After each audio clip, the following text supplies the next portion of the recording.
नमस्कार मित्रांनो, व्हिडिओ आवडला तर व्हिडिओला लाईक आणि चॅनलला सबस्क्राईब करायला विसरू नका। आज या व्हिडिओमध्ये लाडकी बहीण योजनेबाबत न्यू अपडेट आलेला आहे। 65 लाख महिलांचे नावे आता कट झालेले आहे आणि त्यांच्याकडून पैसेही वसूल करण्यात येणार आहे। त्याबद्दल न्यू अपडेट आलेला आहे, त्याबद्दल जाणून घेऊया आजच्या व्हिडिओमध्ये। महाराष्ट्रातील महायुती सरकारने सुरू केलेली मुख्यमंत्री माझी लाडकी बहीण योजना नेहमीच चर्चेत असते। विधानसभा निवडणूक 2024 पूर्वी सुरू झालेल्या लाडकी बहीण योजनेने आर्थिकदृष्ट्या दुर्बल घटकातील महिलांना 1500 रुपये देण्याचे आश्वासन दिले होते आणि ती अल्पावधीतच राज्यातील सर्व प्रमुख कल्याणकारी कार्यक्रमापैकी एक बनली। योजना सुरू झाली तेव्हा 2,46,00,000 महिलांनी नोंदणी केली होती, पण आता पडताळणीनंतर 65 लाख महिला वगळण्यात आले आहे, ज्यामुळे लाभार्थीची एकूण संख्या सुमारे 1,81,00,000 वर आलेली आहे। याच संदर्भात मिडडेने वृत्तांत दिलेला आहे।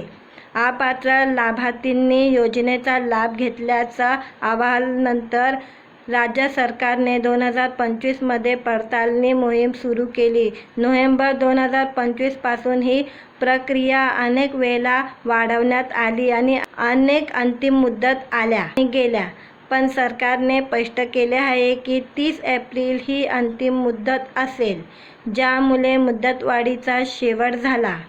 जेव्हा ही योजना पहिल्यांदा जाहीर करण्यात आली तेव्हा सरकारने आपल्या प्रमुख कार्यक्रमासाठी सुमारे 45 कोटी रुपयाच्या वार्षिक खर्चाचा अंदाज वर्तवला होता, पण त्यानंतरच्या अर्थसंकल्पात मध्ये यात घट करण्यात आली। 2025 च्या अर्थसंकल्पात ती 36 कोटी रुपयांपर्यंत कमी करण्यात आली आणि 2026 च्या अर्थसंकल्पात त्यात आणखी कपात करण्यात आली, जे योजनेच्या अधिक कठोर आणि अधिक छाननीयुक्त अंमलबजावणीचे ग्रोथ आहे।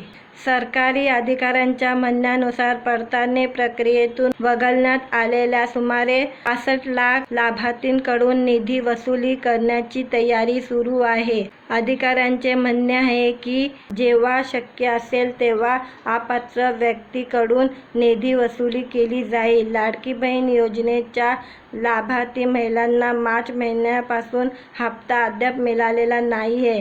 आता मे महिना उजळला आहे आणि अद्याप मार्च महिन्यापासूनचा लाभ रखडला आहे, त्यामुळे हप्त्याचे पैसे नेमके कधी मिळणार असा प्रश्न लाडक्या बहिणींच्या मनात उपस्थित होत आहे। पण आता लाडक्या बहिणींना एकाच वेळी हप्त्याचे 4,500 रुपये मिळण्याची दाट शक्यता वर्तवण्यात येत आहे। मात्र सरकारकडून या संदर्भात अद्याप कोणतीही अधिकृत घोषणा करण्यात आलेली नाहीये।